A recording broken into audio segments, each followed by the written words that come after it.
ಆತ್ಮೀಯ ಸ್ಪರ್ಧಾ ಮಿತ್ರರೇ, ನಾನು ನಿಮ್ಮ ಮಾರೇಗೌಡ ಸರ್, ಎಕ್ಸಲೆಂಟ್ ಇತಿಹಾಸ ಪುಸ್ತಕದ ಆಥರ್.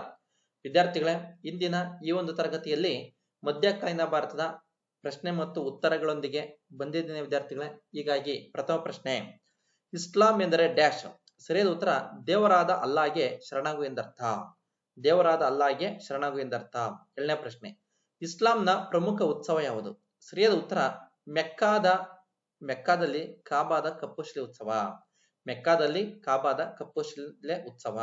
ಮೂರನೇ ಪ್ರಶ್ನೆ, ಕಾಬಾದ ಕಪ್ಪುಶಿಲೆಯ ಉತ್ಸವದ ನಿರ್ಮಾಪಕರು ಯಾರು? ಸರಿಯಾದ ಉತ್ತರ ಇಬ್ರಾಹಿಂ ಮತ್ತು ಇಸ್ಮಾಯಿಲ್. ಇಬ್ರಾಹಿಂ ಮತ್ತು ಇಸ್ಮಾಯಿಲ್ ರವರು ವಿದ್ಯಾರ್ಥಿಗಳೇ. ನಂತರ ನೋಡಿ, ಎಕ್ಸಲೆಂಟ್ ಇತಿಹಾಸ ಪ್ರಾಚೀನ, ಮಧ್ಯಕಾಲೀನ, ಆಧುನಿಕ ಕರ್ನಾಟಕ ಇತಿಹಾಸದ 4 ಭಾಗಗಳನ್ನು ವಿವರಣಾತ್ಮಕವಾಗಿ ಒಳಗೊಂಡಿರುವಂತಹ ಏಕೈಕ ಪುಸ್ತಕ ವಿದ್ಯಾರ್ಥಿಗಳೇ. ಅಪ್ಡೇಟ್ ಇರುವಂತದ್ದು. ರಾಜ್ಯದ ಎಲ್ಲ ಆನ್ಲೈನ್ ಕೇಂದ್ರಗಳಲ್ಲಿ, ರಾಜ್ಯದ ಎಲ್ಲ ಪುಸ್ತಕ ಮಳಿಗೆಗಳಲ್ಲಿ ದೊರೆಯುತ್ತದೆ. ನೀವು ಕೊಂಡು ಅಧ್ಯಯನ ಮಾಡಿ ಉತ್ತಮ ಫಲಿತಾಂಶವನ್ನ ಪಡೆಯಿರಿ ವಿದ್ಯಾರ್ಥಿಗಳ. ಉತ್ತಮ ಸ್ನೇಹಿತ, ಉತ್ತಮ ಪುಸ್ತಕ ನಮ್ಮ ಜೀವನವನ್ನ ರೂಪಿಸುವಂತದ್ದು. 4ನೇ ಪ್ರಶ್ನೆ, ಶಿಯಾಗಳು ಎಂದರೆ ಡ್ಯಾಶ್.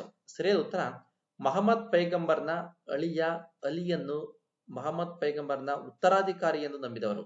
ನೋಡಿ, ಮಹಮ್ಮದ್ ಪೈಗಂಬರ್ನ ಅಳಿಯ ಅಲಿಯನ್ನು ಯಾರು ಉತ್ತರಾಧಿಕಾರಿ ಅಂತ ನಂಬಿರ್ತಾರೆ ಅವರು ಶಿಯಾಗಳು ಅಂತ.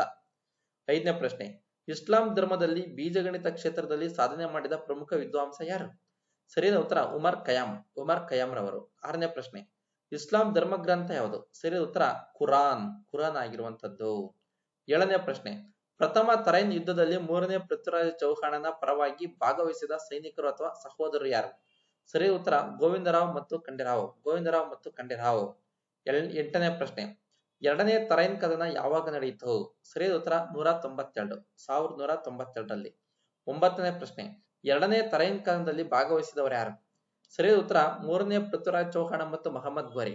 ನೋಡಿ, 2ನೇ ತರೈನ್ ಕದನದಲ್ಲಿ ಮಹಮ್ಮದ್ ಗೋರಿಯು ತನ್ನ ಗುಲಾಮನಾದಂತಹ ಕುತುಬುದ್ದೀನ್ ಐಬಕ್ನ ಸಹಾಯದಿಂದ 3ನೇ ಪೃಥ್ವಿರಾಜ್ ಚೌಹಾಣನನ್ನ ಸೆರೆ ಹಿಡಿದು ಸಿರಿಯುತಿ ಎಂಬಲ್ಲಿ ಕೊಲೆ ಮಾಡಿಬಿಟ್ಟ. ಅಂದಿಗೆ ನಾವು 3ನೇ ಪೃಥ್ವಿರಾಜ್ ಚೌಹಾಣನನ್ನ ಕಳೆದುಕೊಳ್ಳಬೇಕಾಯಿತು. 10ನೇ ಪ್ರಶ್ನೆ, ಗೂರ್ಜರ ಪ್ರತಿಹಾರರ ವಂಶಸ್ಥಾಪಕ ಯಾರು?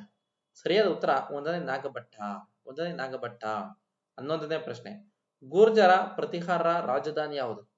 ಸರಿಯಾದ ಉತ್ತರ ಅವಂತಿಪುರವಾಗಿತ್ತು. 12ನೇ ಪ್ರಶ್ನೆ, ಗ್ವಾಲಿಯರ್ ಶಾಸನದ ಪ್ರಕಾರ ಗೂರ್ಜರ ಪ್ರತಿಹಾರರ ಮೂಲ ನೆಲೆ ಯಾವುದು? ಸರಿಯಾದ ಉತ್ತರ ರಾಜಸ್ಥಾನದ ಭೀಮಲ್ ಅಥವಾ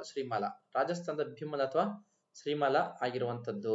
13ನೇ ಪ್ರಶ್ನೆ, ಲಾಹೋರ್ನಿಂದ ದೆಹಲಿಗೆ ರಾಜಧಾನಿ ವರ್ಗಾಯಿಸಿದವರು ಯಾರು? ಸರಿಯಾದ ಉತ್ತರ ಇಲ್ತಮಶ್ ರವರು. ನೋಡಿ, ಇಲ್ತಮಶ್ ಲಾಹೋರ್ನಿಂದ ದೆಹಲಿಗೆ ರಾಜಧಾನಿ ವರ್ಗಾವಣೆ ಮಾಡುವುದರ ಮೂಲಕ ಹಿಂದೂಸ್ತಾನದ ಸುಲ್ತಾನ್ ಎಂಬ ಬಿರುದನ್ನ ಪಡೆದಂತವನೇ ಈ ನಮ್ಮ ಇಲ್ತಮಶ್. 14ನೇ ಪ್ರಶ್ನೆ, ಮಾಮುಲಕ್ ಎಂದರೆ ಡ್ಯಾಶ್. ಗುಲಾಮ ಎಂದರ್ಥ. 15ನೇ ಪ್ರಶ್ನೆ, ಕುತುಬುದ್ದೀನ್ ಐಬಕ್ನನ್ನು ಸೆರೆ ಹಿಡಿದು ಚಿಕ್ಕ ವಯಸ್ಸಿನಲ್ಲಿ ಯಾರಿಗೆ ಮಾರಾಟ ಮಾಡಿದರು? ಸರಿಯಾದ ಉತ್ತರ ನಿಶಾಪುರದ ಪ್ರಕೃದೀನ್ ಎಂಬುವನಿಗೆ ಮಾರಾಟವನ್ನ ಮಾಡಲಾಗಿತ್ತು. 16ನೇ ಪ್ರಶ್ನೆ, ಭಾರತದಲ್ಲಿ ತುರ್ಕಿ ಸಂತತಿಯ ಆಳ್ವಿಕೆಯನ್ನು ಆರಂಭಿಸಿದ ಪ್ರಥಮ ದೆಹಲಿ ಸುಲ್ತಾನ ಯಾರು? ಸರಿಯಾದ ಉತ್ತರ ಕುತುಬುದ್ದೀನ್ ಐಬಕ್. ಈ ಐಬಕ್ ಎಂದರೆ ಚಂದ್ರಮುಖ ಎಂದರ್ಥ. ಇವನ ರಾಜಧಾನಿ ಲಾಹೋರ್ ಆಗಿತ್ತು. ಇವನನ್ನ ಮಾಮುಲಕ್ ಅಂತ ಕರೀತಿದ್ರು. ಮಾಮುಲಕ್ ಅಂದ್ರೆ ಗುಲಾಮ ಎಂದರ್ಥ. 17ನೇ ಪ್ರಶ್ನೆ, ಪ್ರಕೃತಿಯನ್ನ ಕೃತಿ ಯಾವುದು? ಸರಿಯಾದ ಉತ್ತರ ತಾರಿಕ್ ಇ ಮುಮಾಲಿಕ್. 18ನೇ ಪ್ರಶ್ನೆ, ಹಸನ್ ನಿಜಾಮಿಯ ಕೃತಿ ಯಾವುದು? ಸರಿಯಾದ ಉತ್ತರ ತಾಜ್ ಉಲ್ ಮಾಸಿರ್ ಎಂಬುದು ಕೃತಿಯಾಗಿತ್ತು. 19ನೇ ಪ್ರಶ್ನೆ, ಹಸನ್ ನಿಜಾಮಿಯ ಕೃತಿ ತಾಜ್ ಉಲ್ ಮಾಸಿರ್ ಯಾರ ಪರಾಕ್ರಮ ತಿಳಿಸುತ್ತದೆ? ಸರಿಯಾದ ಉತ್ತರ ಕುತುಬುದ್ದೀನ್ ಐಬಕ್ನ ಪರಾಕ್ರಮ ತಿಳಿಸುತ್ತದೆ.